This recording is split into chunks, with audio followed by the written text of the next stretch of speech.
Schools కావచ్చు, మహాప్రస్థానం కావచ్చు, ఇలా చెప్పుకుంటూ పోతే అనేక సందర్భాల్లో అనేక అభివృద్ధి కార్యక్రమాలు చేస్తున్న మన ప్రేమ్ సాగర్ రావు గారిని ఏదో ఒక రకంగా దెబ్బ కొట్టాలి. ఆ దెబ్బ కొట్టడానికి ముఖ్య ఉద్దేశమే ఈ 20 మంది కార్పొరేటర్లు వేరే గ్రూప్కి వెళ్తున్నారు, వేరే పార్టీకి వెళ్తున్నారు అనే కొన్ని నిందలు ప్రేమ్ సాగర్ రావు గారి మీదనో కార్పొరేటర్ల మీదనో వేస్తే అనారోగ్యంగా ఉన్న ప్రేమ్ సాగర్ రావు గారు ఇంకా అనారోగ్య పాలై ఏదో జరిగితే మేము కన్న కళలు నిజం చేసుకుంటామని చెప్పేసి వాళ్ళు భావిస్తున్నారు. కానీ గతం కంటే మెరుగైన ఆరోగ్యవంతంగా ఈరోజు ప్రేమ్ సాగర్ రావు గారు ఉన్నారు. రాత్రు పవన్లు ఇప్పుడు మొన్న అంతకు ముందు 12 దాకా మేలుకొని ఉండి కార్యకర్తలకు కావచ్చు, ప్రజలకు కావచ్చు, ఏ అవసరం ఉన్నా చేసిన ప్రేమ్ సాగర్ రావు గారు ఇప్పుడు 3 దాకా మేలుకొని పొద్దున 6 గంటలకే లేచి మళ్ళా ప్రజాక్షేత్రంలో ఎవరెవరు వస్తున్నారో వారి సమస్యలన్నీ కూడా పరిష్కరించడం జరుగుతుంది. ఈ రకంగా ప్రేమ్ సాగర్ రావు గారు ప్రజల మధ్యలో ఉంటున్నారు కాబట్టి ఏదో ఒక నిందలు వేయాలి, ప్రేమ్ సాగర్ రావు గారిని బదనాం చేయాలి అని మొన్న ఒక 450 కోట్లని ఒకటి మాట్లాడారు. దానికి మా ఎమ్మెల్యే గారు మంచి క్లుప్తంగా జరిగిన విషయాన్ని ఖండిస్తూ వాస్తవ పరిస్థితులను కూడా వివరించారు. దానికి ఎలాంటి సమాధానాలు ఉన్నాయి. దాని తర్వాత ఏమైంది, నిన్నటి రోజున నా డివిజన్లో జరిగినటువంటి బోనాల సందర్భంగా నేను మా కార్పొరేటర్లు, మా కాంగ్రెస్ పార్టీ సోదరులు, మా భక్తులందరితోనే నా ఇంటి నుండి ర్యాలీగా వెళ్ళినప్పుడే నీ కాళ్ళకు చెప్పులు లేకుండా ర్యాలీగా నేను ఏదైతే బోనాల కార్యక్రమం ఉందో బోనాల కార్యక్రమానికి రావడం జరిగింది. మరి కొంతమంది బీజేపీ నాయకులు మంచిర్యాల మేయర్ అమ్మవారిని అవమానించారని చెప్పేసి సోషల్ మీడియాలో దాన్ని మొత్తం మార్పింగ్ చేసి నీ కాళ్ళకు షూ వేసుకుని, అసలు నాకు షూ వేసుకునే అలవాట్లేదు, నేను కాళ్ళకు షూ వేసుకున్నట్టుగా మొత్తం క్రియేట్ చేసి ఈ రకంగా సోషల్ మీడియాలో పెట్టడం జరిగింది. అంటే వీళ్ళకి వేరే అవకాశం లేదు.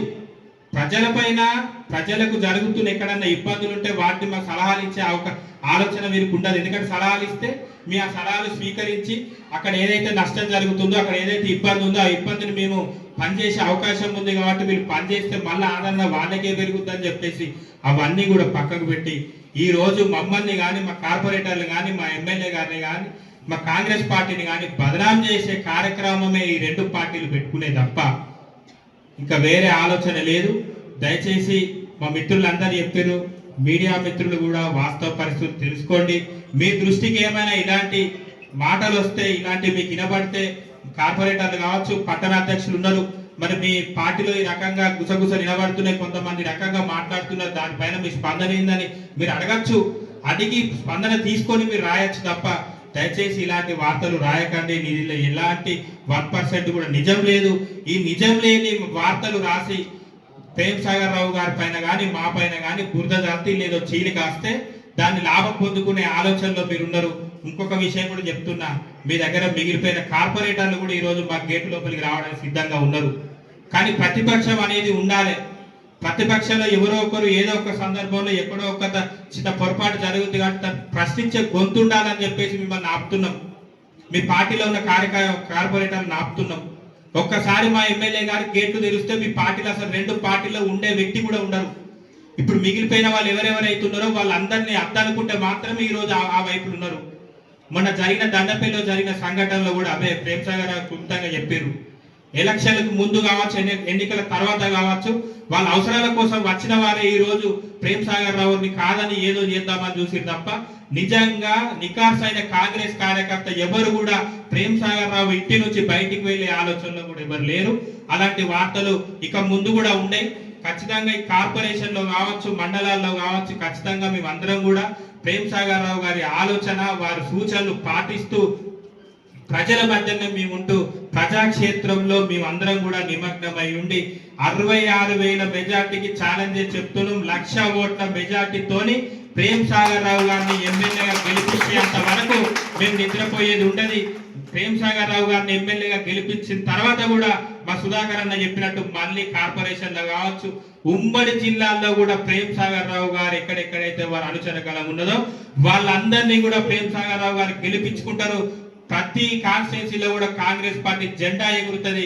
కాంగ్రెస్ పార్టీ కార్యకర్తలు, నాయకులను అందరినీ తయారు చేసింది కూడా ప్రేమ్ సాగర్ రావు గారే. మీరు రోజు చూస్తున్నాం, ఆసిఫాబాద్ నుంచి కావచ్చు, ఒట్టూరు నుంచి కావచ్చు, ముదోలు, ఆదిలాబాద్, నిర్మల్, ఖానాపూర్ చాలా మంది కార్యకర్తలు ఇక్కడికి వచ్చినప్పుడు మేము వింటున్నాం, సార్ ఇప్పుడు నీ సర్పంచ్ సార్ మీ 10 సంవత్సరాల క్రితం కూడా మీరు ఎమ్మెల్సీ ఉన్నప్పుడు నన్ను సర్పంచ్ చేసిరు సార్, అదే ఇప్పుడు నేను మళ్ళీ సర్పంచ్ కావడానికి అవకాశం వచ్చిందని చెప్తే మేము చాలా ఆనందపడుతున్నాం. వేరే కాన్స్టిట్యున్సీలో కూడా ప్రేమ్ సాగర్ రావు గారికి ఇంత ఆదరణ ఉంది కాబట్టి ఇంద్రవెల్లిలో జరిపించిన సభ ఒకే మాట మీద వేలాది లక్షలాది మంది వచ్చి ఆ సభను సక్సెస్ చేసిరు కాబట్టి ఇలా కాంగ్రెస్ పార్టీ జెండా మరి తెలంగాణ రాష్ట్రంలో ఎగిరింది.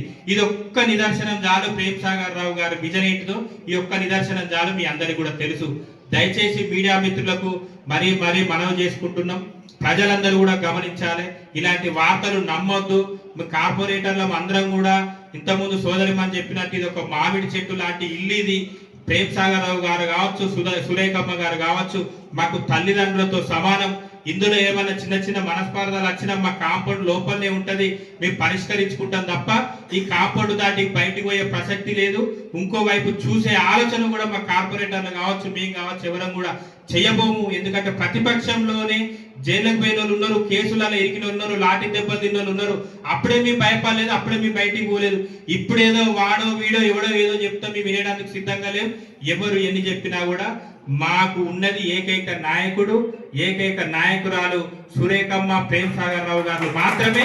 వాళ్ళని విడిచిపెట్టి ఇక్కడ నుంచి బయటికి వెళ్ళేందుకు ఎవరు కూడా సిద్ధంగా లేరని చెప్పేసి మరొకసారి